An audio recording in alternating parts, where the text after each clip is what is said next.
বাচ্চাদের hair band বানানোর জন্য আমি প্রথমে কাপড়টিকে 29 ইঞ্চি ও সাইডে 3 ইঞ্চি নিয়ে নিলাম।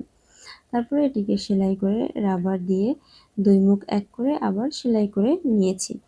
এবার এটিকে সাইডে রেখে দিয়ে ফুল বানানোর জন্য আমি বড় ফুলটি করার জন্য 3.5 ইঞ্চি ও ছোটটার জন্য 3 ইঞ্চি নিয়ে নিয়েছি। এবার সেম একই রকম করে দুটি ফুল আমি বানিয়ে নিব। ফুলটিকে আমি একটু গ্যাস লাইট দিয়ে পুড়িয়ে নিব যাতে সুতাগুলো বের না হয়ে যায়।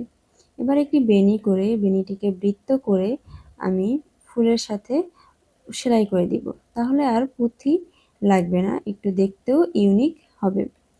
এভাবেই তৈরি হয়ে গেল আমার সুন্দর এই হেয়ার ব্যান্ডটি। আপনারাও আপনাদের বাচ্চার জন্য এভাবে সুন্দর সুন্দর হেয়ার ব্যান্ড তৈরি করে নিতে পারেন।